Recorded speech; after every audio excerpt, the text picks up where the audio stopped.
Então, queridos, nós vamos começar e falar sobre vocação ministerial. Eu queria começar com vocês falando sobre identidade.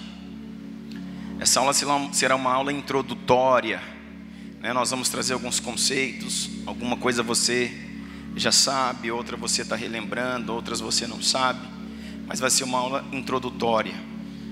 E nós vamos entrar, eu acho que especificamente em 5 ministérios, talvez na próxima aula ou talvez até na terceira. Mas nós precisamos aprender alguma coisa que vai além disso. Precisamos aprender sobre identidade, aprender sobre propósito. Amém? Isso fará, querido, toda a diferença. O entendimento de quem eu sou, para que eu sirvo, para que eu nasci, qual que é a minha vocação, qual é o meu chamado, que é até uma pergunta errada de se fazer. Qual é o meu chamado? Nós vamos desmistificar muitas coisas aqui.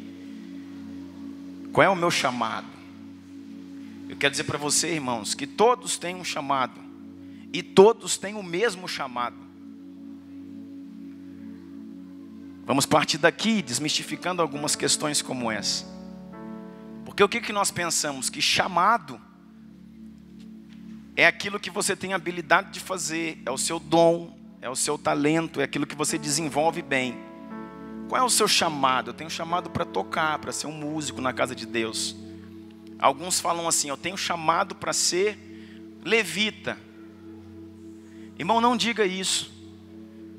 Por quê, pastor? Porque está errado, não existe mais levita. Então, são coisas que você talvez aqui, né, da casa, que já passou por uma escola dessa, entenda bem, mas tem muita gente que não entende. Tem pastores, irmão, no Instagram, de igreja enorme, dizendo: venha, vamos ter um encontro de levitas. Não existe levitas. Levita era o sacerdócio da antiga aliança, foi substituído pelo sacerdócio de Cristo, segundo a ordem de Melquisedeque. Nós somos de uma ordem superior. Chamar você de levita não é pecado, mas está errado. Por quê? Porque está te rebaixando. Você é uma ordem superior à ordem levítica. Porque a ordem levítica foi destituída em Hebreus 6, 7, 8, para dar origem a uma nova ordem, a ordem messiânica, segundo o sacerdócio de Cristo. Está entendendo isso? Então, é essas coisas que nós precisamos desmistificar e entender nessa escola. Então pergunta-se: qual é o seu chamado?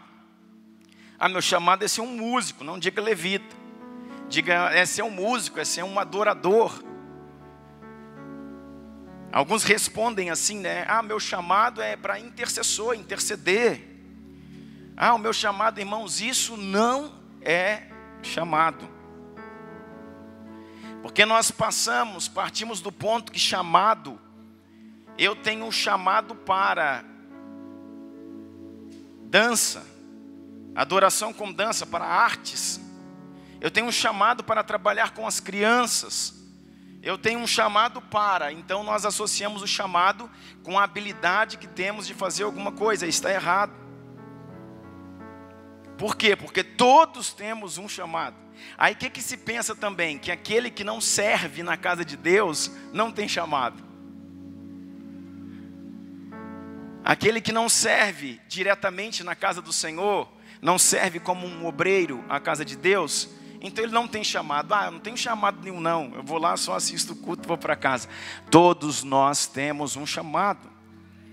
Todos nós somos sacerdotes. É outro ponto a se desmistificar. Sacerdote não é o pastor com o microfone na mão. Sacerdote não é o padre. Sacerdote não é o pastor com o microfone na mão.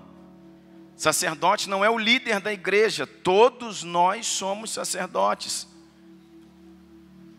A Bíblia fala que nós somos uma nação de sacerdotes. Amém? A Bíblia fala que o reino de Deus é um reino sacerdotal.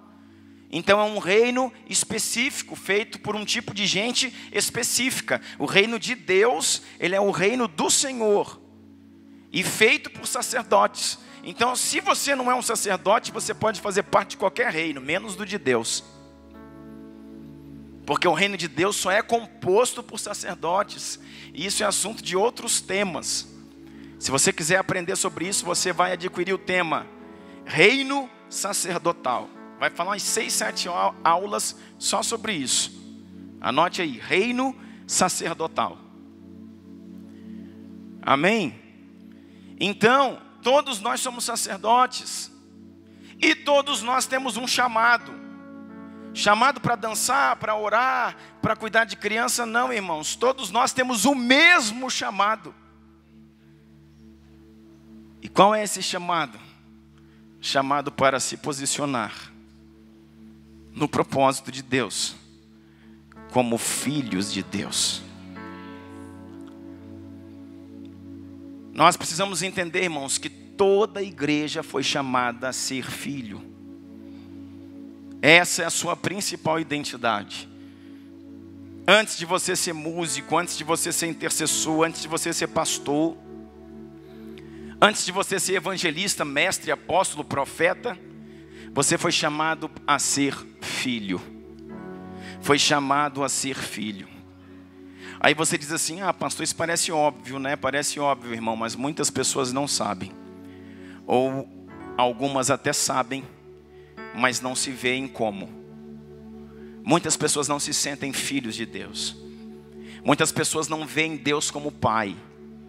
Por isso que às vezes é mais fácil pedir para o irmão, pedir para o intercessor, pedir para o meu líder, pedir para o meu pastor do que pedir para o meu pai. Vamos lá, irmão, começar? Irmão, pai é pai. Intimidade, descanso. Por que eu tenho mais facilidade de falar com o pastor Guilherme do que falar com Deus? O pastor Guilherme é meu amigo, Deus é o meu pai. Eu tinha que ter mais acesso a Deus do que a ele aqui, ó.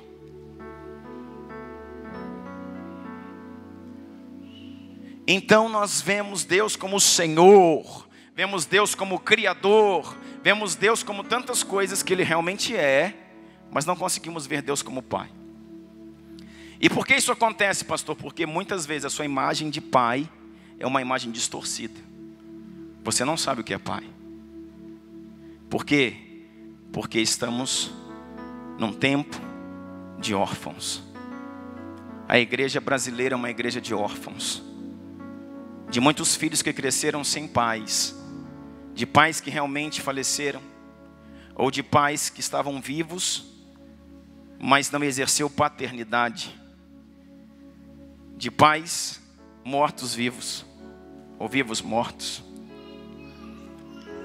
Muitas pessoas foram abusadas pelo seu pai, tocados em sua área sexual, tocados violentamente, espancados, humilhados.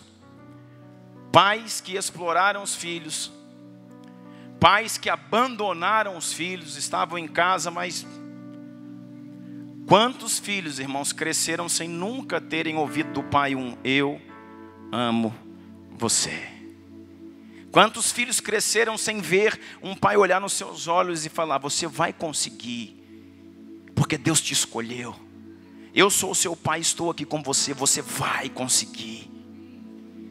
Irmãos, a palavra de um pai abre portas no espírito de um filho. A palavra de um pai coloca um filho no seu destino. E muitos adultos, muitos homens cresceram sem destino, porque não tiveram pais. Muitos homens feridos com a paternidade em casa.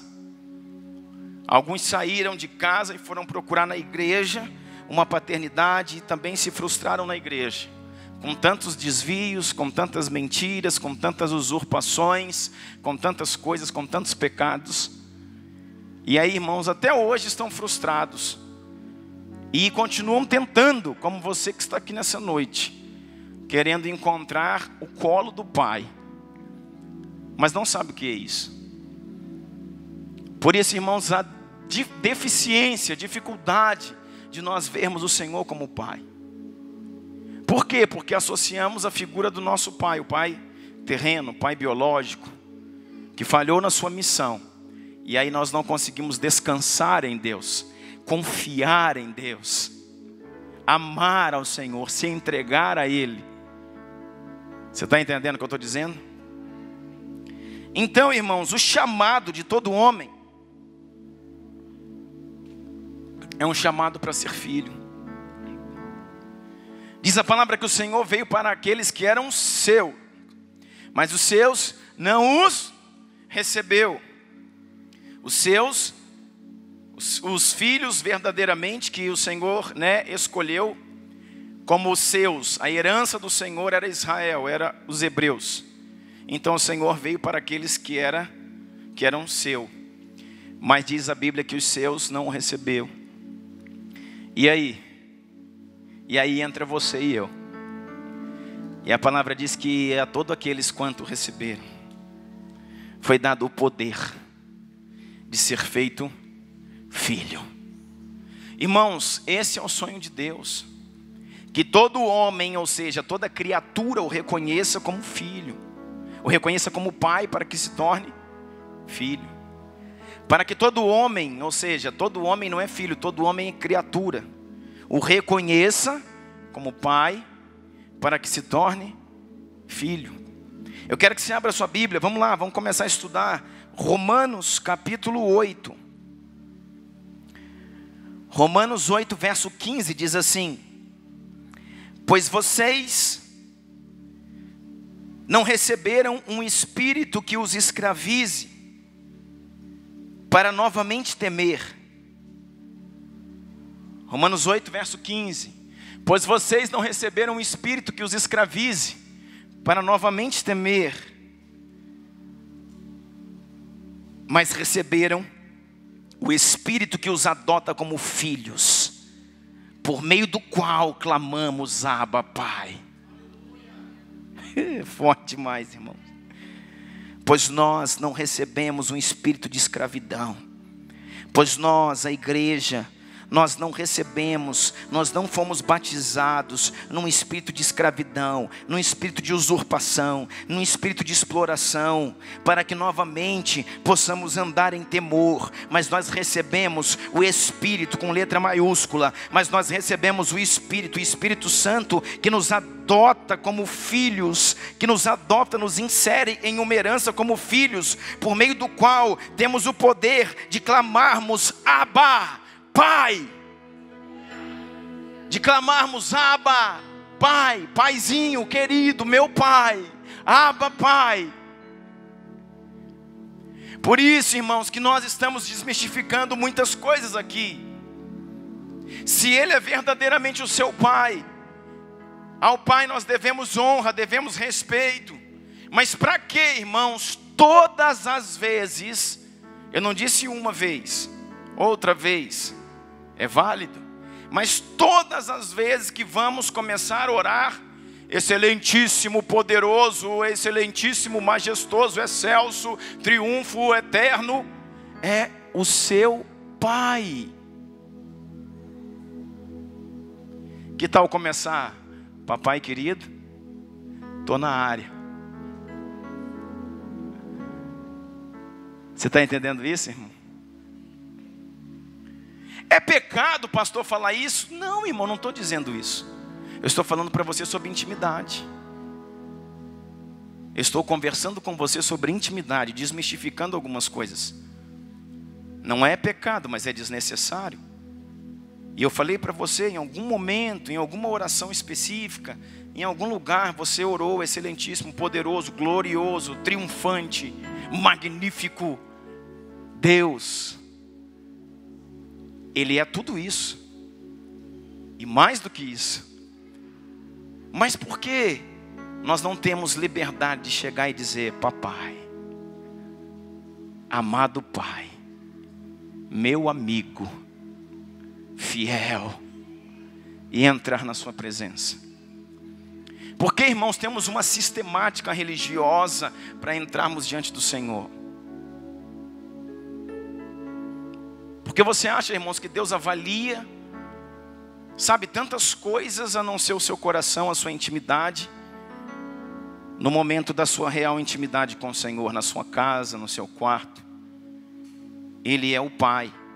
E a Bíblia diz aqui, onde nós estamos lendo: não foi dado mais o espírito de escravidão nem de temor, mas o espírito pelo qual clamamos: Abba, Pai.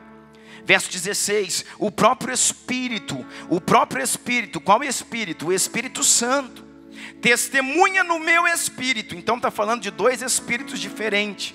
Se você pegar o verso 16, que estamos lendo aí em Romanos, diz assim: o próprio Espírito, com letra maiúscula, testemunha ao nosso espírito, com letra minúscula, que somos filhos de Deus. Como eu sei que sou um filho de Deus? Através do que, irmãos? Diga comigo, de um testemunho interior. O Espírito de Deus, o Espírito Santo, testifica no meu espírito que eu sou filho. E nós precisamos ter isso impresso em nós. Verso 17. Então, se somos filhos, então somos herdeiros, herdeiros de Deus e co-herdeiros com Cristo. Você deveria ter dito pelo menos um amém, aleluia. Eu recebo. Quantos estão comigo aqui? Diga assim para a pessoa que está do seu lado: você está num lugar pentecostal, por favor acorde. Pode dizer, fala: por favor acorde, se manifeste em nome de Jesus. Escute o que você está ouvindo. Se somos filhos, então somos herdeiros. Irmão, só isso aqui: se eu sou filho, eu sou herdeiro. Se somos filhos, então somos herdeiros, herdeiros de Deus e co-herdeiros com Cristo. Se de fato participamos dos seus sofrimentos, para que também participemos da sua glória. Considero que os nossos sofrimentos atuais não podem ser comparados com a glória que em nós há de ser revelada. Eu considero que as nossas tribulações, os nossos sofrimentos da atualidade, de agora, não podem ser comparados com o peso de glória que nos será revelado. Verso 19: a natureza criada aguarda com grande expectativa a manifestação dos filhos. Irmãos, a Bíblia diz que toda natureza criada, em algumas versões diz a criação. Diga comigo, a criação. O que é a criação? Tudo aquilo que o Senhor fez. Você sabe que a terra espera com expectativa a manifestação dos filhos. A terra, não só os homens, a terra, a natureza. Por quê? Porque existe um clamor da terra e um clamor dos filhos. Os filhos olham para o pai, a terra olha para os filhos. A Bíblia diz que a terra espera com grande expectativa a manifestação de Deus, não a manifestação dos filhos. Qual é o clamor dos filhos? Venha a nós o teu reino, seja feita a tua vontade, assim na terra como nos céus. Então os olhos do filho estão no pai. O clamor dos filhos é para que os céus venham para a terra. Os olhos do filho, dos filhos de Deus, estão no pai, mas os olhos da criação estão nos filhos. Toda a natureza criada aguarda com grande expectativa na manifestação dos... Uau! Filhos, alguém espera que você, meu filho, faça alguma coisa. Alguém espera com grande expectativa que você se manifeste dentro da sua vocação. Por quê? Porque um homem original chamado Adão proclamava, profetizava, declarava sobre a terra numa posição de um homem que era um com Deus, que era um com o Pai, e a terra o obedecia. Está entendendo isso? Por isso a terra era perfeita, por isso um jardim chamado Éden.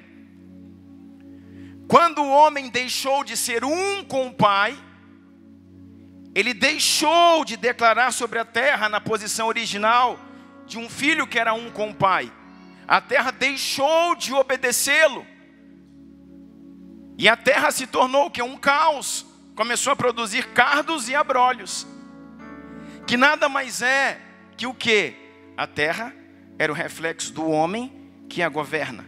Quando o homem era um jardim perfeito, a terra era um jardim perfeito. Quando o homem em pecado se tornou sujo, obscuro, a terra produziu cardos e abrolhos.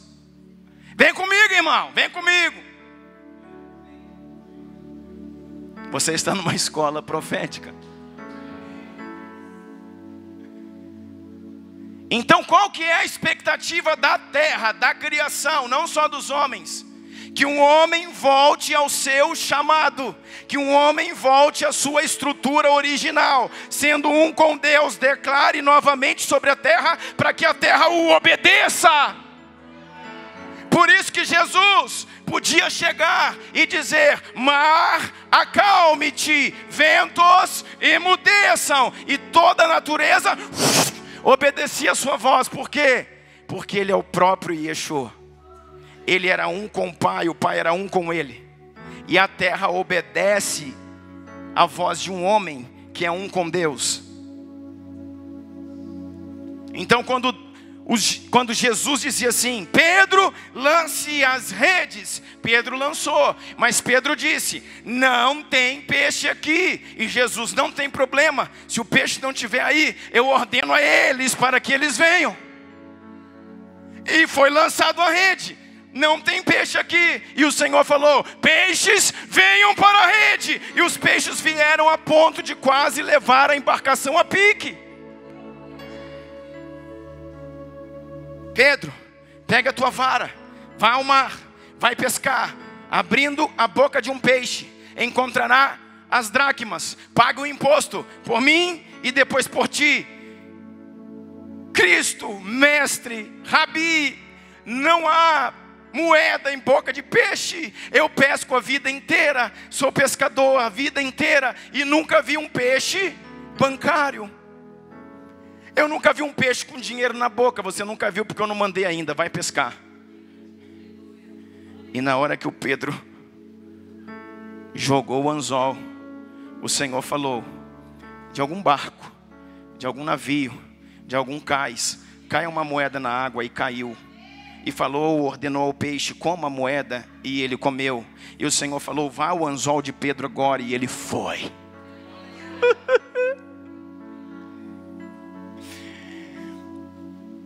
Isso para você não é emocionante. Por isso que você fica só assim: aleluia, aleluia. Na minha vida, irmãos, eu tenho orado por coisas desse tipo, parecida. E vou dizer, se eu te contar, você só vai dizer um aleluiazinha, porque talvez você nem acredite.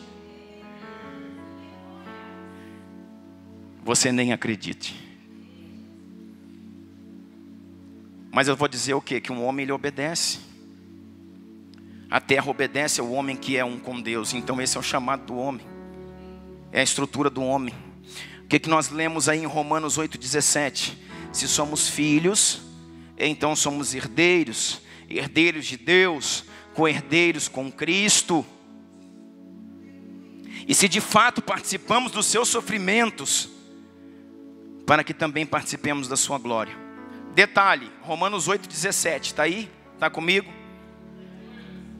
O termo em filhos para Romanos 8,17 para Romanos 8,17. O termo para filhos é teknon.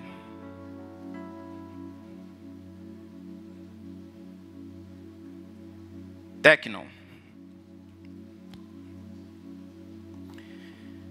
O que é teknon que o Senhor está dizendo? É o termo para filhos. No grego, se você pegar a concordância, se você pegar o Strong e ver no original da Bíblia, qual é o termo usado para filhos? Esses filhos aqui de Romanos 8,17, que o Senhor está dizendo: vocês são filhos, se tornaram herdeiros.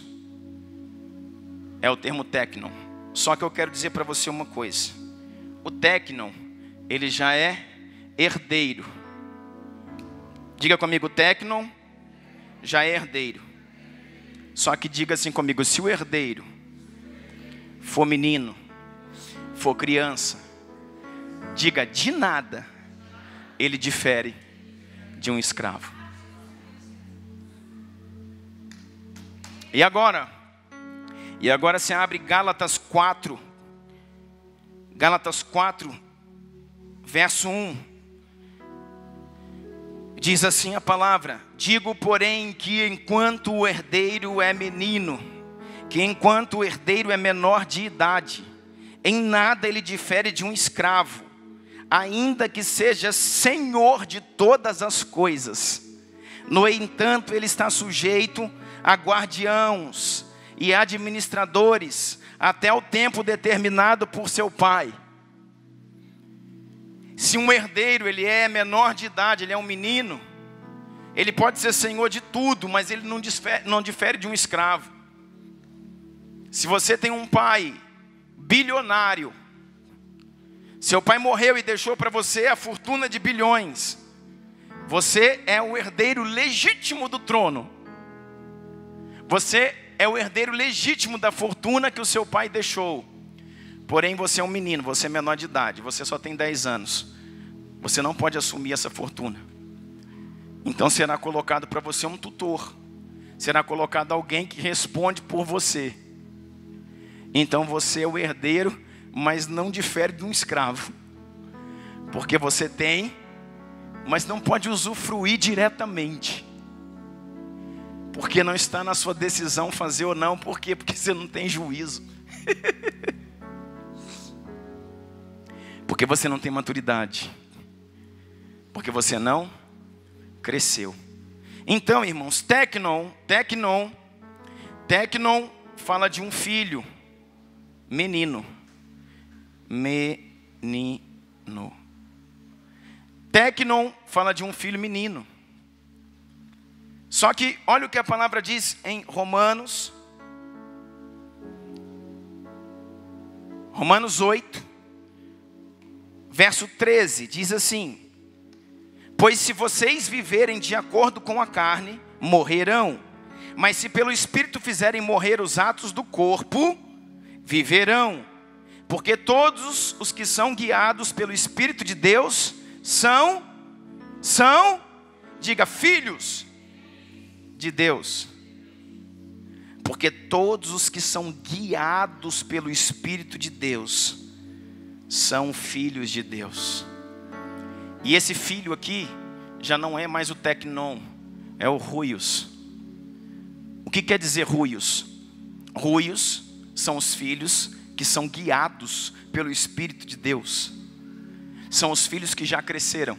São os filhos que não agem mais segundo a carne, segundo a alma, segundo as emoções, segundo a tendência deste mundo. Ruios é o filho que não se molda mais, que a sua mente não se conforma com este mundo, mas ele transformou a sua mente, renovou a sua mente, para experimentar a boa, perfeita e agradável vontade do Senhor. Então ele se tornou um filho maduro, um filho responsável, um filho que manifesta a glória do Pai. Quem me vê, vê o Pai. Então agora ele é um Ruios. E o que isso quer dizer? Quer dizer que ele pode tocar na herança. Você entendeu isso? Romanos 8,13. Então, Romanos 8,13. Romanos 8,13. O termo é Ruios. Ruios. Maduro. Você entendeu isso? Por quê, irmãos? Porque aqui a gente entra num questionamento. Pera lá, pastor. Se eu sou filho, se eu sou herdeiro, por que eu não tenho nada na minha mão? Por que eu estou passando por essa luta? Por que isso? Por que aquilo? Por que esse sofrimento?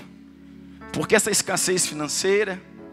Por que as coisas não funcionam aqui, não funcionam ali? Se eu sou filho de Deus, herdeiro do Senhor, co-herdeiro com Cristo.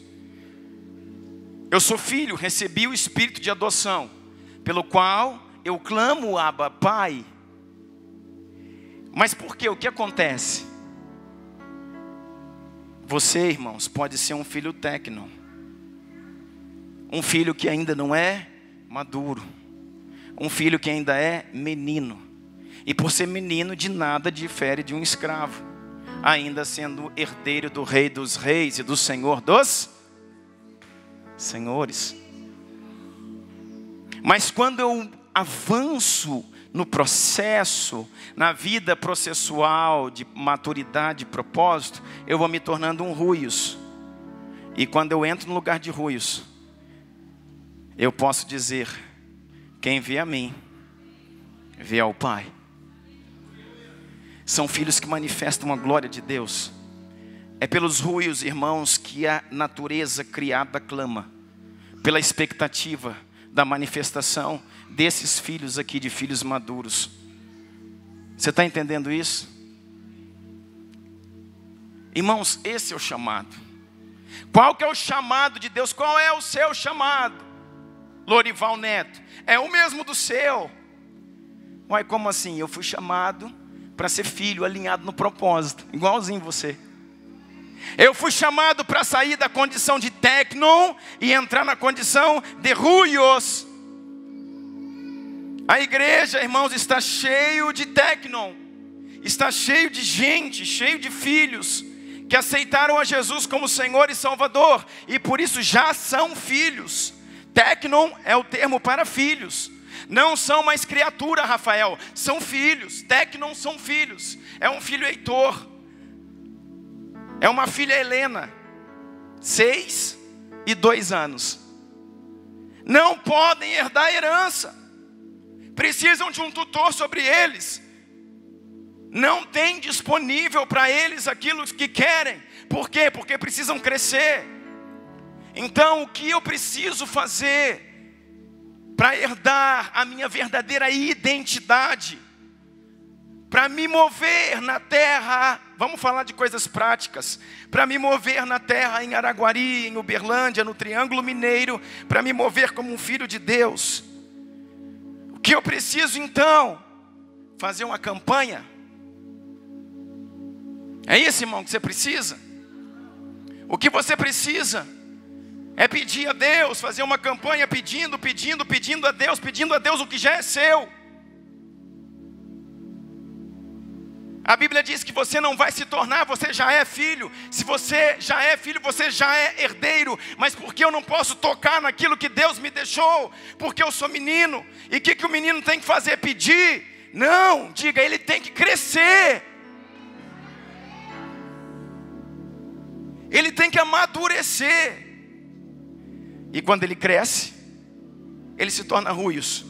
E aí então pode tocar, receber, usufruir, se mover na sua herança. Então para que, irmãos, que você fica de culto em culto, de corrente em corrente, de campanha em campanha, pedindo para Deus aquilo que já é seu? Se a questão não é pedir, se a questão é tomar posse. Como eu tomo posse? Não é pedindo, é crescendo. Quando eu amadureço, eu recebo. Então quer dizer, pastor, que tudo que eu não recebo é porque eu não estou pronto? É isso aí, meu filho. É isso aí. Gênesis 3, abra comigo a Bíblia, por favor. Gênesis 3, 8. Irmãos, vamos aplicar um princípio teológico aqui. Primeira menção, diga comigo, primeira menção. Esse é um princípio de hermenêutica. Primeira menção.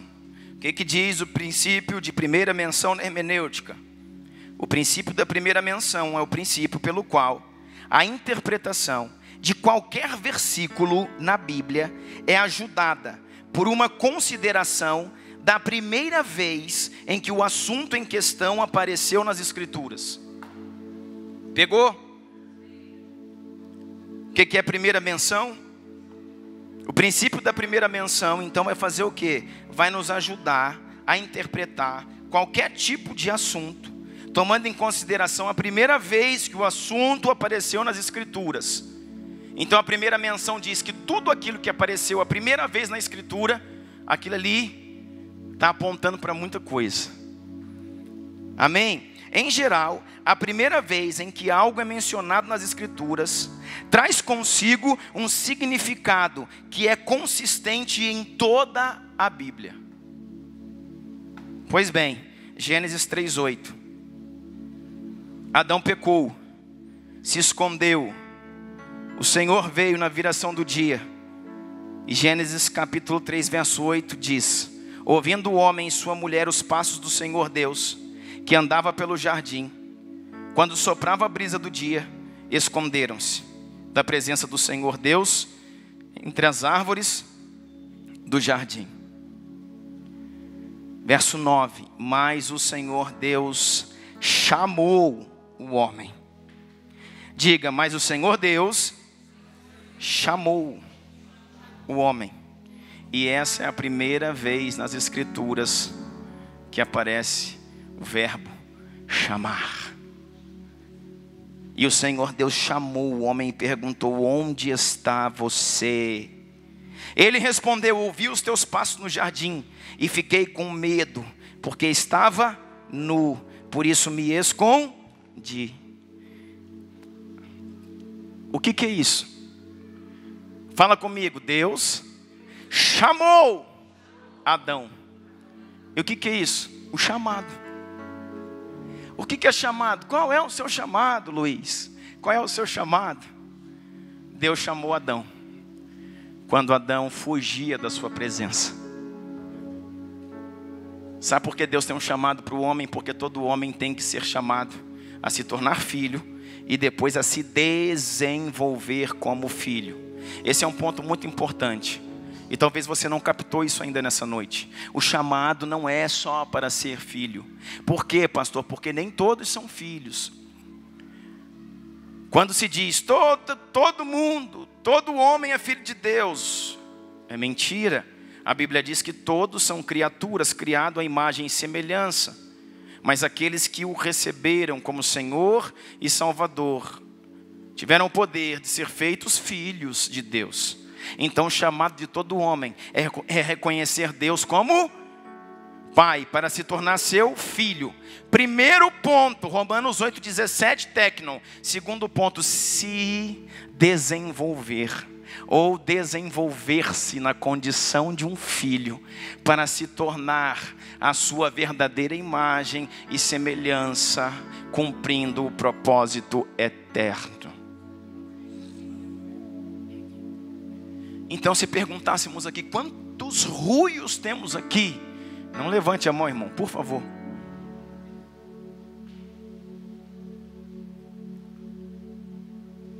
Então quer dizer que se eu começasse essa aula perguntando: quantos sabem o que é identidade? E quantos estão na sua identidade? E quantos sabem o que é chamado? E quantos estão no chamado? Não é ter um chamado, é estar nele. Então nós estamos com grandes problemas.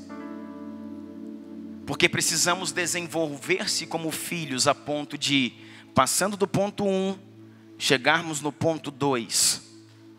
Está entendendo isso? Então o que o Senhor falou? Chamou Adão. Adão! Cadê você? Irmãos, o pecado de Adão fez com que Adão se escondesse, mas não fez com que Deus não viesse. Já percebeu isso? Quando Adão pecou, Deus não o abandonou. Quando Adão pecou, Deus continuou vindo. E foi Adão que fugiu, não foi Deus que fugiu. Já pensou nisso? Aí estamos desmistificando mais um conceito. Deus abandona o pecador. Deus não abandona um pecador.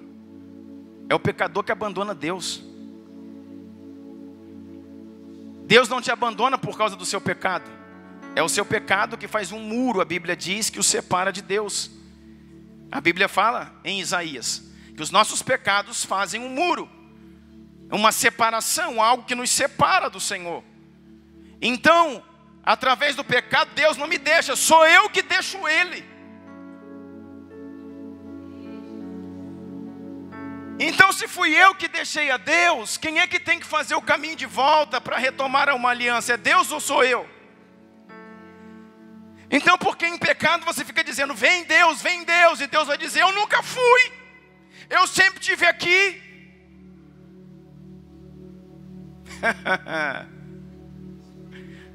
Você está entendendo isso? Jesus é bom, irmão. Quantos princípios, quantos conceitos nós podemos ir trabalhando? Então ele é um fugitivo.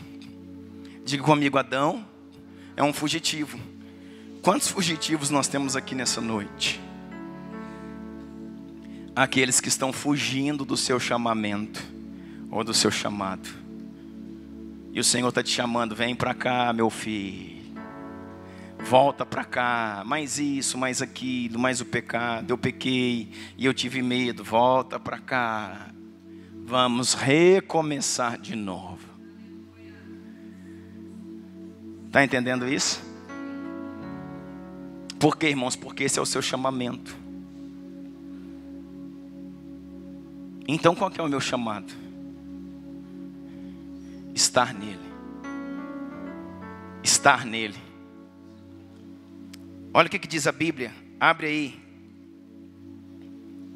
Deixa eu ler Mateus com você primeiro. Essa foi a primeira vez na antiga aliança. Na nova aliança, Marcos 3:13 diz assim. Marcos, Evangelho de Marcos, capítulo 3, verso 13. Jesus subiu ao monte, diga comigo, e chamou a si aqueles que ele quis, os quais vieram para junto dele. E escolheu 12, designando-os como apóstolos, para que estivessem com ele, para que os enviassem a pregar. Jesus subiu ao monte e chamou a si aqueles que ele quis. Então Jesus chamou quem ele quis, os quais vieram para estar com ele.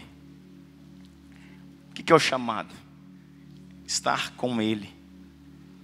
Mais do que isso, Jesus chamava para estar com ele. Já falamos sobre isso esses dias. Por que Jesus chamava para estar com ele? Porque ele era o Emanuel. O que é Emanuel? Deus conosco. Então Jesus estava com eles. Mas Jesus foi crucificado. E ele morreu. E ao terceiro dia ressuscitou. E ao ressuscitar ele enviou o seu Espírito, que agora habita em nós. Então Jesus era o Emanuel, o Deus conosco. O Espírito Santo é Cristo em nós, a esperança da glória. Então qual é o nosso chamado? Cristo em nós, a esperança da glória.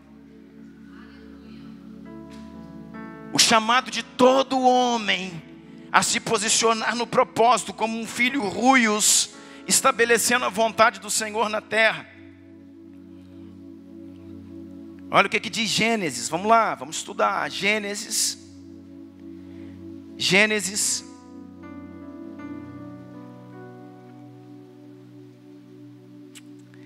Abre comigo aí.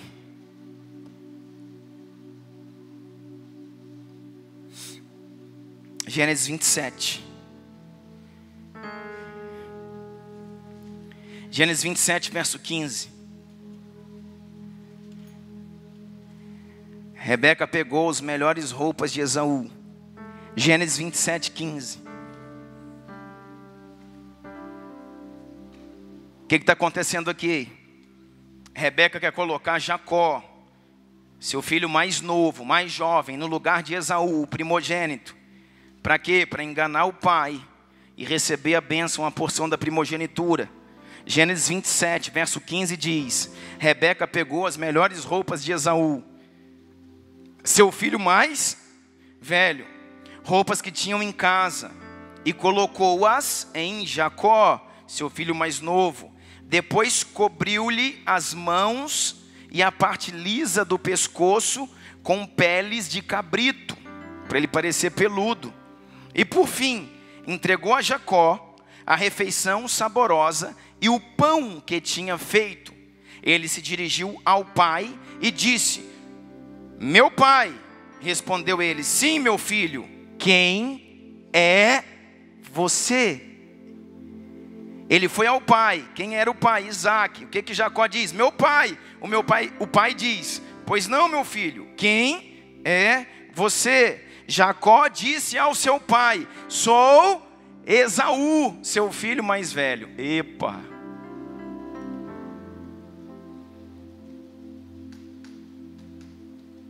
Sou Esaú, seu filho mais velho.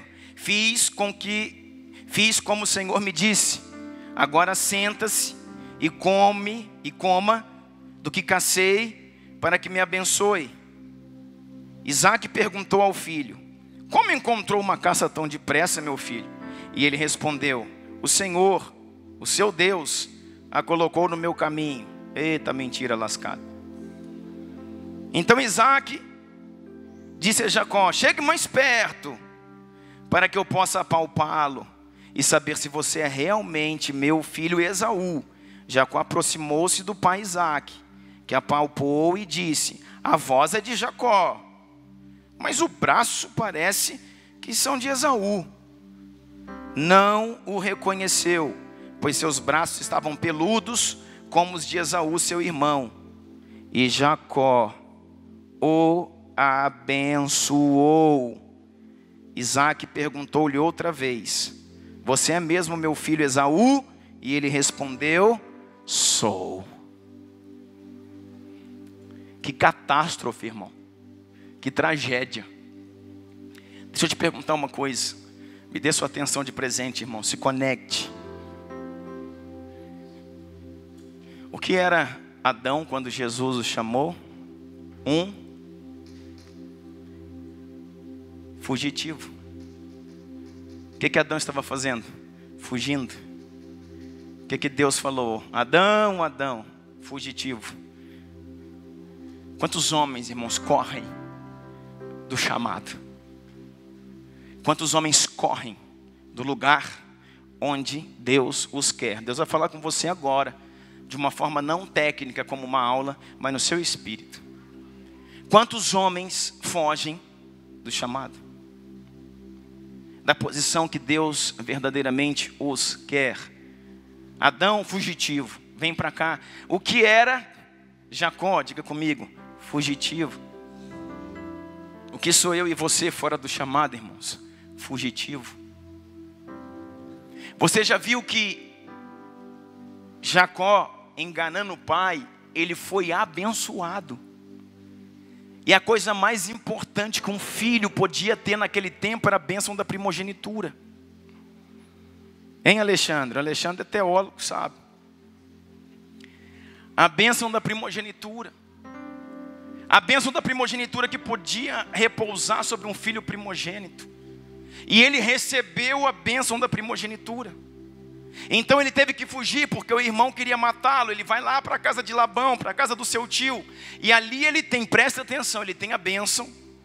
E ali ele constitui uma família. Então ele tem família, esposa e filhos. Ali ele tem servos e servas, ele tem muitos empregados. Ali ele recebeu um título. E ali ele recebeu dinheiro. O que mais esse homem precisa? Do chamado. Ele tem a bênção, Tiago. Foi abençoado pelo pai. Ele tem a bênção do pai. Ele tem família. Ele tem esposa. Ele tem filhos. Ele tem uma bela de uma empresa, de um belo negócio, um agronegócio.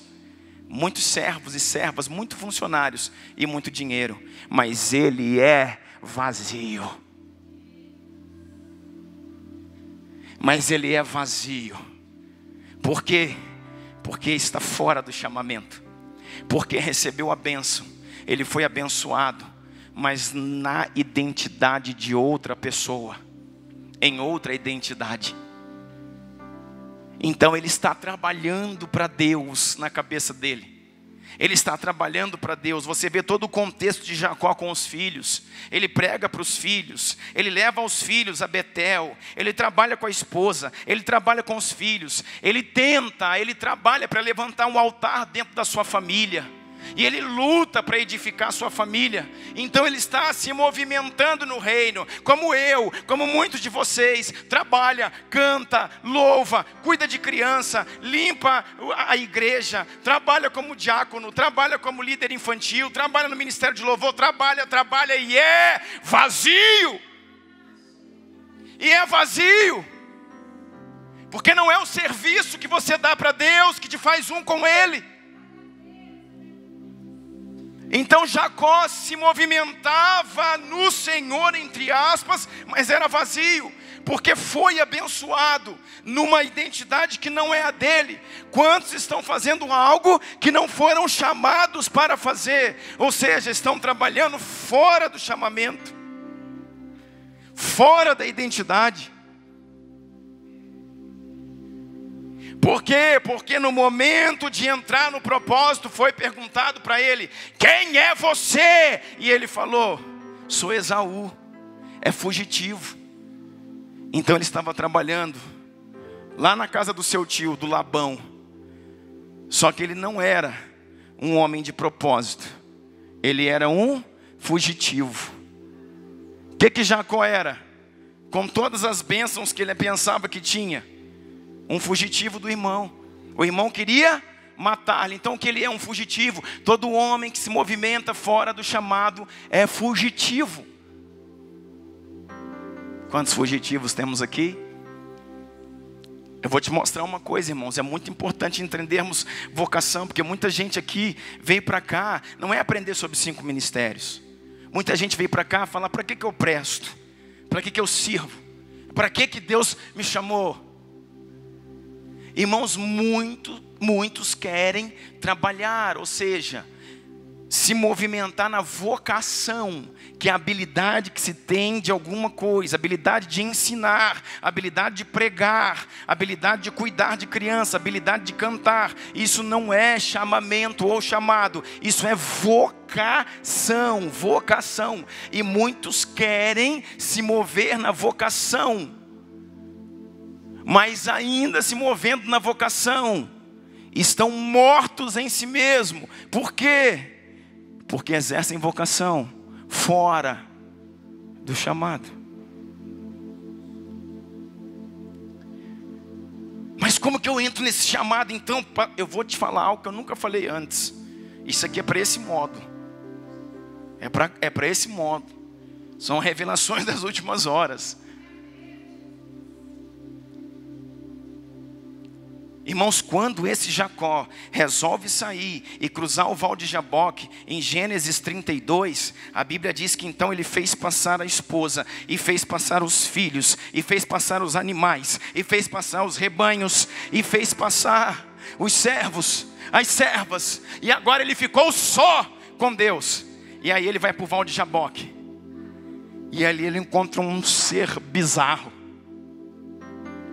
E ali ele encontra uma criatura extraordinária. Você conhece essa história e parece, né, que é uma história do Walt Disney, e por isso você não se liga muito nela.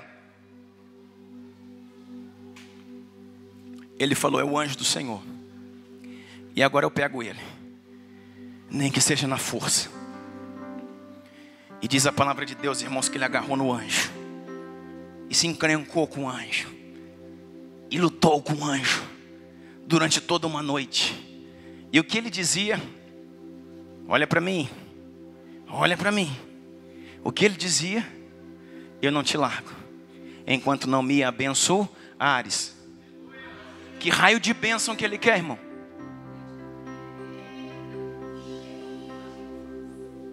Um homem que tem filho, tem esposa, tem negócio, tem empresa, tem funcionário, tem dinheiro, tem o reconhecimento da família, tem a bênção do pai. O que ele quer com o anjo?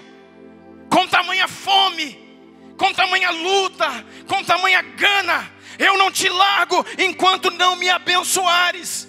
Ele queria a sua bênção na sua identidade. Eu não sou Esaú, eu sou Jacó. Me faça entrar no lugar de Jacó.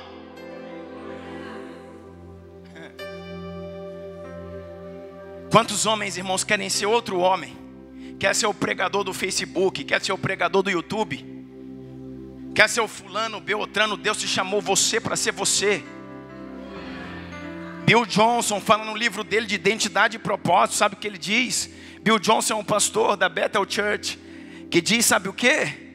O dia que você entender para que Deus o chamou, você nunca mais vai querer ser outra coisa a não ser você mesmo. Uau! Uau! Porque às vezes você quer ser alguém, mas Deus já escreveu para você que você será muito maior. O que eu preciso, irmãos, entrar no meu chamado. Então ele chega para o anjo e diz: não te solto enquanto não me abençoares. Eita. E vai lá, irmãos, e luta de cá e luta de lá e briga de cá durante toda uma noite no vale de Jaboque. E o anjo vai lá e toca na sua coxa. Pegou, sabe, no ligamento da coxa aqui. Eu penso que talvez, irmãos, deve ser no ciático, em alguma coisa que passa por trás aqui, que dói para valer. E tocou ali, colocou uma inflamação. E ele na hora sentiu e mancou da perna. E agora ele continua lutando só com uma perna. E ele continua. E no amanhecer do dia, ei, olha para cá. A pergunta é, o questionamento de Jacó era: não te largo enquanto não me abençoares. A pergunta é, o anjo falou assim: eu vou te abençoar. Para isso eu quero saber quem é você. Quem é você? O picareta? Quem é você? Quem é você? É a mesma pergunta que o pai havia feito. É a mesma pergunta que Isaac havia feito: quem é você? E ele diz: sou Esaú. Só que, irmão, você pode mentir para o seu pai biológico, você pode mentir para o seu pastor, você pode mentir para o seu marido, para sua esposa, pode mentir para o seu patrão, mas para Deus você não pode mentir.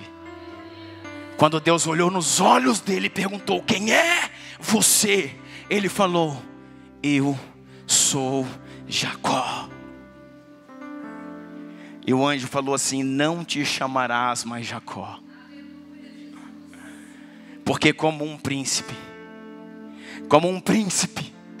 lutaste com Deus e prevaleceste. A partir de agora te chamarás Israel. Agora, irmãos, ele não é mais um fugitivo, porque agora ele decide encontrar o irmão, reconciliar com o irmão está à sua espera. Ele refaz a aliança da família, e ele não é mais um fugitivo, ele é um príncipe. Ele é um patriarca: Abraão, Isaac e Jacó. Porque, irmãos, ele foi posicionado na sua identidade. Deixa eu falar uma coisa para você, para a gente caminhar para o fim, os minutos finais. Paulo era um homem lá na Nova Aliança. Vamos pular de Gênesis lá para frente, lá para Atos. Paulo era um homem criado aos pés de Gamaliel. Irmão, Paulo era o cara treinado para o serviço. Paulo, irmãos, ele foi criado desde pequeno no meio dos rabinos. E a criação, presta atenção, olha para mim. A criação de Paulo era uma criação específica para se tornar um rabino. Paulo era um homem que tinha isso no coração desde criança. Você vê em Filipenses ele falando: eu sou hebreus de hebreus, segundo a lei sou fariseu, segundo o zelo que há na lei sou irrepreensível. Ele era o cara, e ele cresceu numa família que o ensinou a lei, e o colocou desde muito jovem aos pés do maior mestre da época, Gamaliel, do maior teólogo. Então ele é um cara que entendia tudo, é um cara que ele estava pronto vocacionalmente. Ele era o mestre dos mestres. Ele era o cara que entendia sobre a lei. Era o cara que entendia sobre a lei e os profetas. É o cara que entendia, é dito pelos estudiosos, sabe, que os meninos eles decoravam o Pentateuco. Decoravam, irmãos, os 5 livros da Bíblia, versículo por versículo, todos eles. Aqui na escola de pregadores a gente custa decorar um capítulo. Eles decoravam toda a lei. Ele decorou toda a lei. Decorou o Pentateuco, a Torá. Decorou a lei, decorou os profetas. Ele conhecia tudo. Ele vocacionalmente, eu sou o cara que ensina. E agora, nesse preparo todo vocacional, eu vou arrebentar. E foi arrebentado. Sabe por quê, irmãos? Vocação, preparo. Eu sei cantar. Quando o pastor vê minha voz, ele não tira mais eu do altar. Ai, ai, ai.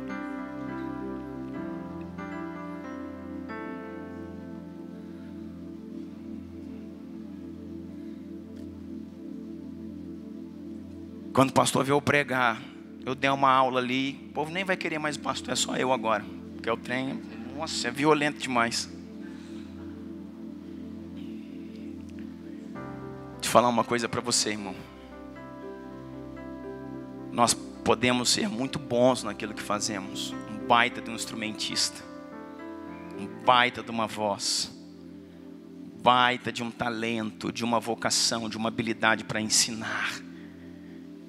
Mas você não precisa, irmãos, ter dom. Você precisa ser a imagem e semelhança do Cristo. Como temos dito aqui, não faz sentido mais ter, faz sentido ser. Nós precisamos ter o chamado. Pois é, pastor. Então termine essa aula em nome de Jesus, me explicando como eu entro no chamado.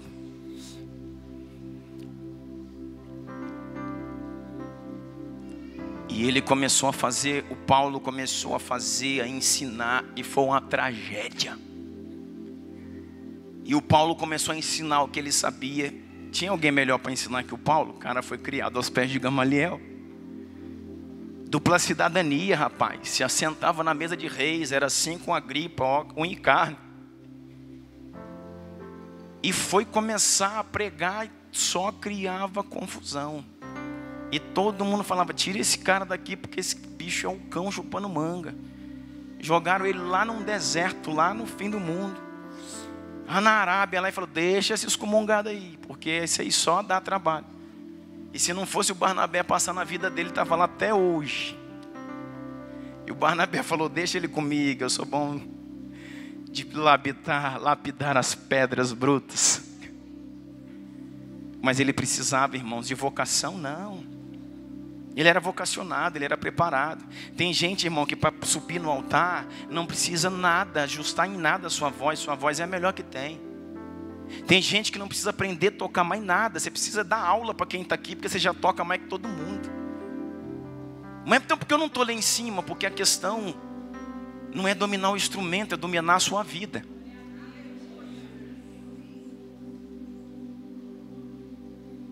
A questão é dominar a sua vida. A questão não é fazer, é ser. Isso, dons, talentos, vocação, habilidade, é tudo aquilo que pelo Espírito, Deus dá para mim. Mas o que o Senhor espera de mim é que eu possa me mover aonde, irmãos? Não nos dons, no fruto, que é aquilo que pelo Espírito eu dou para Deus. Você está entendendo isso? E aí Paulo teve que ser ajustado. Não é no ensino dele. Ninguém chegou para Paulo e falou: o que você ensina está errado. Já viu isso? Ninguém falou para ele: o que você ensina está errado. Ninguém questionou o ensino de Paulo, porque ele é que questionava o ensino dos apóstolos de Cristo. Ele foi uma pedra no sapato dos 12 do Cordeiro, porque ele dizia: o que vocês dizem não é assim. E os outros diziam: nós é que andamos com Jesus, e você é um intrometido. Você quer ensinar a gente? Quero. Porque vocês andaram com Jesus, o mesmo Jesus que chamou vocês, também chamou a mim. no caminho de Damasco, foi ele que foi me chamar lá, então você pode me escutar. E aí eles ficavam lá. Mas ninguém falava para Paulo que o seu ensino era errado. Por quê? Porque ele tinha, irmãos, autoridade, autonomia, conhecimento no ensino, era a vocação dele. O que Paulo precisava aprender não era mudar o seu ensino, era mudar a sua vida. Como se movimenta, como se ama, como se cuida, como se é gente. Ele precisava desenvolver, diga comigo, o homem interior.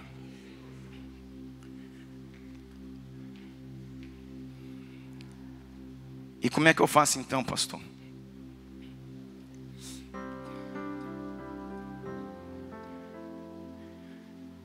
A Bíblia, irmãos, está cheia disso. Moisés, o que você me fala? Criado na casa de Faraó, o maior dos homens da sua época, treinado na academia dos egípcios. Ele era um militar, líder de guerras, general de batalhas, filho da filha de Faraó. Dominava a movimentação dos astros, conhecia quando ia chover, quando ia fazer sol, dominava o tempo, falava mais de uma língua, dominava artes militares. Ele era o cara. Aí ele fica sabendo, existe uma profecia, existe um cativeiro de 400 anos. Quando acabar o cativeiro, bateu esse tempo, é o tempo do Senhor mandar um libertador. Quando acontece tudo isso, Moisés fala, sou eu na fita. Existe outro homem que pode fazer o que eu posso fazer? Eu sei liderar, eu tenho um exército, eu tenho arma, eu tenho um povo que luta por mim, e eu dou conta. Aí ele foi tentar, irmãos, com toda a sua vocação e seu preparo, exerceu o ministério, e chegou lá, irmãos, ele não foi aceito. Mas tem alguém melhor que Paulo para pregar? Mas ele não foi aceito. Tem alguém que Moisés para guerrear? Mas ele não foi aceito. Seus irmãos chegaram, você é um mané, um intrometido, o que você veio fazer aqui? Somos daqui. E ele fugiu para o deserto. Aí se tornou um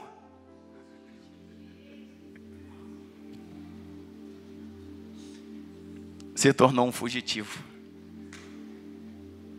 Ficou lá 30 anos em Midian. A palavra Midian significa conflito. 30 anos, 40 anos em conflito, no deserto. Até que a sarça chega e fala, vamos de novo? Ele fala, é doido, é. A sarça chega para ele e fala assim, vamos de novo? Aí ele fala assim, agora, dê uma olhada para mim. Velho, cansado, não tem mais exército, não tem mais armas, não tem mais forças, cabeludo, barbudo.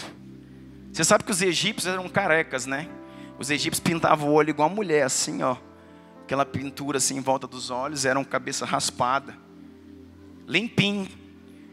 E os hebreus eram, né, igual João Batista, cabeludão, barbão, queimado de sol. E ele disse para o Senhor, agora, o Senhor, o que tu tem na mão? Um cajado, é isso, meu. Vamos embora para frente. O Senhor não anulou a vocação dele. A vocação dele, irmãos, era ser um líder de guerra. E ele foi um líder de guerra. Ele foi preparado para isso, ele tinha vocação para isso. Mas lá atrás ele tentou atuar fora do chamado. E agora Deus traz ele para o chamado. E qual é o maior problema de Moisés? O trauma, a rejeição. Diz assim, tá, o Senhor me enviou, mas o meu povo não me aceita. O que eu vou dizer para eles? O eu sou te enviou. E eles recebem ou não Moisés na segunda vez? Recebem. Por quê? Porque agora ele está no lugar certo. Então vamos lá, irmãos. Presta atenção. Vocação, habilidade, dom, talento, vocação. É tudo aquilo que eu posso fazer, que eu sei fazer bem, que eu tenho dom, que eu tenho talento de filmar, de fotografar, de, sabe, ornamentar, de decorar. de ensinar, é um talento, é um dom. Vocação, chamado, entrar em um lugar em Deus, de forma que quem vê você veja o Pai. Deixa eu falar uma coisa, para ficar bem claro e bem assim preciso, bem didático. Duas pessoas, dois personagens, preste atenção, vai fechar no seu entendimento o que eu quero dizer nessa noite. Primeiro deles, Pedro. Já falamos dele aqui nessa noite. Aqui não tem peixe. E o Senhor falou, jogue a rede. Eu sei que não tem, mas pela tua palavra lançarei as redes. E ele lançou. Eu acho até que ele deu uma mexida assim, estava leve. E ele pensou assim, agora eu vou falar para ele. Que não tem peixe aqui, é o Senhor.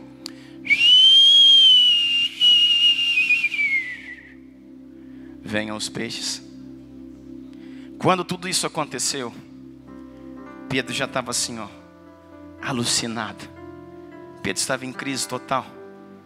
E quando ele chegou na praia, presta atenção, ele vê tanto peixe, tanto peixe, tanto peixe, igual ele nunca viu na vida dele. Era o melhor momento da sua vida.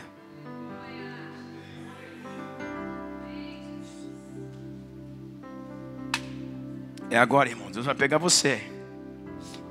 Era o melhor momento da sua vida. Ele nunca viu tanto peixe. Ele nunca viu tanta gente na praia. Ele nunca viu tanto cliente, porque onde tem milagre sobrenatural, tem multidões. Existiam 2, 3, 4, 5, 10 mil pessoas na praia. Ele nunca viu tanto peixe. Ele nunca foi tão produtivo que ele estava fazendo. Ele nunca se sentiu daquele jeito, tão no auge, tão em cima. Tanto peixe, tanta coisa, tanta graça. Olhou para a praia nada de gente. Ele falou, agora eu vou vender até rebentar. E faz sinal para os barcos. E os barcos vêm. Presta atenção, irmão. Quando chega na praia, ancora o barco. Antes de desocupar os peixes, antes de separar os peixes, antes de limpar os peixes, antes de limpar as redes, antes de vender os peixes, o Senhor diz, larga tudo e segue-me.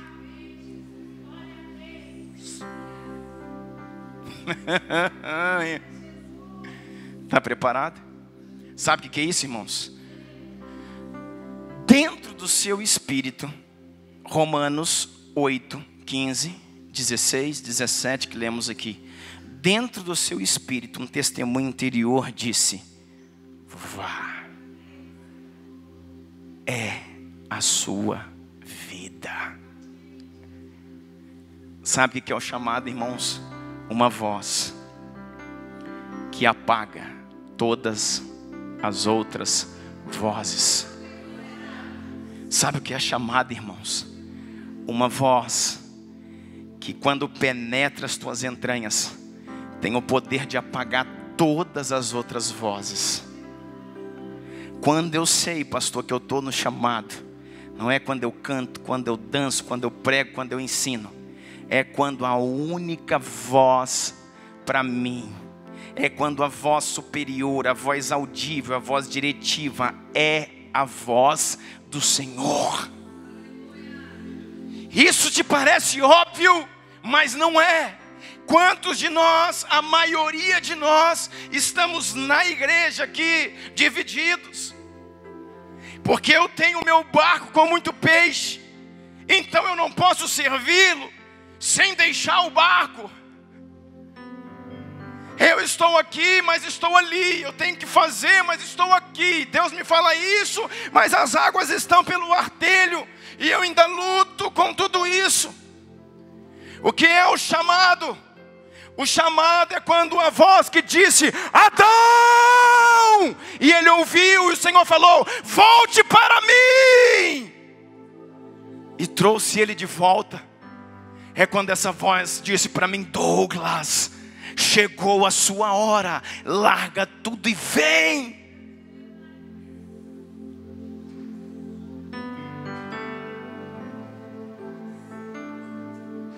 É quando você consegue, irmãos, obedecer incondicionalmente. É quando no seu interior os conflitos, das ilusões, sabe, dos sonhos, das coisas existem, porque nunca deixam de existir, mas não vencem mais. Não vencem mais. Não, mas é por uma boa causa. Não, mas é pela profissão. Não, mas é não sei o quê. Não, mas é pela família. Não, não é. Distrações, desculpas, não é. Não é bem assim, é bem assim. Quando estou no chamado, irmãos, o Senhor falou: Douglas, agora. Agora. E não tem nenhuma voz capaz de te tirar do propósito. Pedro imediatamente deixando tudo, o seguiu. Segundo personagem e último para a gente orar, Levi. Levi estava na colheitoria de impostos, para quem não sabe. Levi é Mateus. Você sabe que a Bíblia chamava de Levi o dídimo. Quem sabe o que significa a palavra dídimo? Levi, o dídimo. Teólogos, dídimo é gêmeo, porque Mateus tinha um irmão gêmeo. Ele era Mateus o gêmeo. Era Levi que depois o Senhor deu a ele a sua identidade. Colheitoria de impostos. Passou no concurso. Funcionário público, com crachá, funcionário de Roma, coletor de impostos, com seu jaleco, o seu crachá, sentado, vida equilibrada, bom salário, protegido pela guarda romana, livre de pagar os impostos por ser considerado um funcionário de Roma, tinha nome, consideração, e está lá na colheitoria, um dia normal como qualquer outro, um dia de sol, a fila daqueles que estavam entrando na cidade. Exatamente na fila dele entrou o mestre, o rei, o Senhor da vida, aquele que é, que era e que há de vir. E talvez disseram para o Senhor: ei, Jesus, vem para essa fila aqui, essa aqui também é nós. Jesus falou: não, o meu propósito é aqui, o meu propósito é nessa aqui, deixa eu ficar na fila maior. E ele foi, até chegar a sua vez. Quando chegou na mesa de Levi, Jesus foi lá e pagou o imposto, colheitoria de impostos, pagou o imposto, recebeu, Levi recebeu. E Jesus olhou para ele, e ele olhou para Jesus. Jesus deu mais 2 ou 3 passos para frente, virou as costas e disse: Levi, segue-me.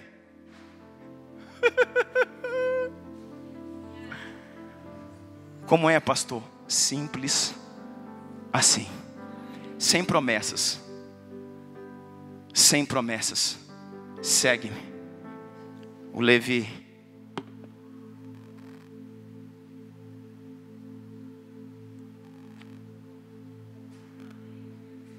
e os amigos que estavam em volta: você é louco. O que você está fazendo? Quem é esse homem? Para onde ele vai?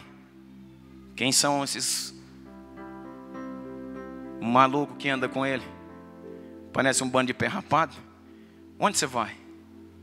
Você é o Levi, o cobrador de impostos. Aonde você está indo? Você vai largar tudo para segui-lo?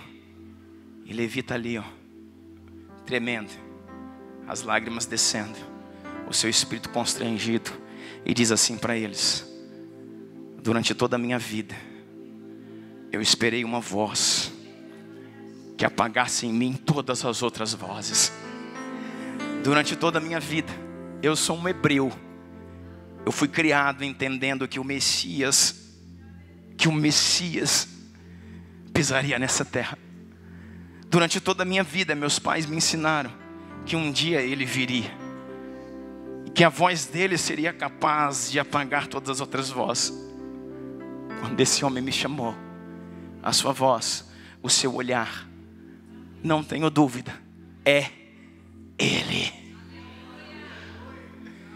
E agora, eu posso deixar qualquer coisa, qualquer lugar, qualquer cidade, qualquer país, qualquer negócio, porque estou dentro do chamado. Não diz respeito ao que eu vou fazer no reino, como me movimentarei. Vocação diz respeito a uma voz que apaga todas as outras vozes. Diz respeito a uma voz que quando clama, que quando fala, imediatamente eu consigo obedecer. Me dê isso, está aqui. Deixa disso, estou deixando. Vá para lá, amanhã estou comprando a passagem. Vem aqui agora, estou cancelando tudo e indo. Isto é chamado. Isso é paixão, isso é conexão. Isso é a serviço do rei e do seu reino. Quantos de nós estamos no chamado? Quantos de nós começamos algo na igreja? E agora, pastor, agora eu entendi, agora eu assumi o louvor, e agora eu estou tocando, e agora eu estou fazendo, e agora eu estou indo nas reuniões de oração pela manhã. Deus está falando comigo. Pastor, estou na intercessão, estou entendendo. Pastor, a escola está uma bênção, está edificando minha vida. Primeira, segunda, terceira semana. Quarta semana, pastor, recebi uma proposta aí lá no Acre. E pastor, vou ganhar, hein? Pois é, estou indo embora. Quem é você, irmão? Você tem um chamado? Você tem um chamado? Ou qualquer voz que aparentemente te oferece algo melhor do que o que você tem hoje, torna a prioridade da sua vida. Andar com um bando de homem não era melhor do que ser coletor de impostos. Andar com Jesus, um desconhecido, não era melhor do que ser um empresário da pesca. Mas quando Jesus olhou para aquele homem e disse: Levi, Levi! Eu penso, irmãos, que o Senhor deve ter chamado Levi. Aí ele só fez assim: ai meu Deus, ai Jesus, ai, ai, ai. E ele gritou de novo: Levi! Aí ele já olhou bem nos olhos dele. Venha. Não preciso te explicar nada. Já sabes o que fiz contigo. Já Elvis. Já Elvis. A voz do Senhor já bradou assim na sua vida, irmãos. De forma que quando ele gritou, todas as luzes se apagaram e só a dele ficou acesa. De forma que quando ele falou de PPP, não tem PPP, não tem TTT, não tem não sei o que, eu marquei, eu combinei, eu era isso, irmãos, é a voz do Senhor, eterna, soberana, a voz que falou e tudo se formou. Isso é um chamado. Adão!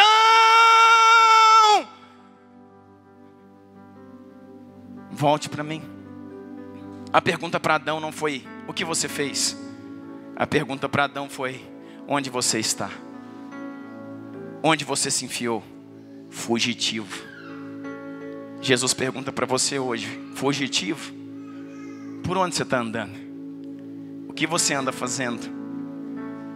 A não ser obedecer integralmente a minha voz. Quanto tempo, irmãos? Quanto tempo? Se Deus falar para você, hoje, eu quero que você vá à conferência do dia 7. Quanto tempo você vai demorar para obedecer fazendo conta? Se é comigo, irmãos, eu compro a passagem hoje. Ah, não interessa, irmão, eu vou comprar a passagem hoje.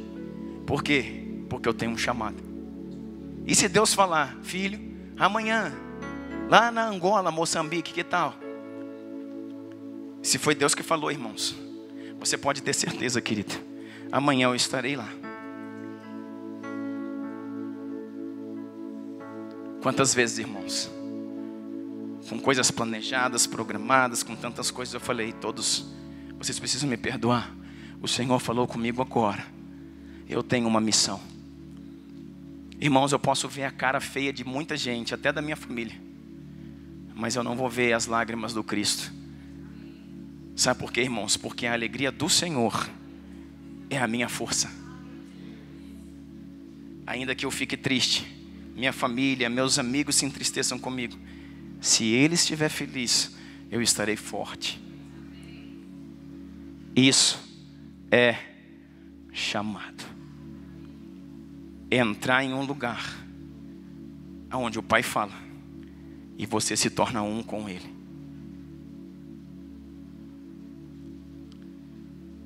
Pastor, achei que ia ser mais fácil. Eu também, irmão.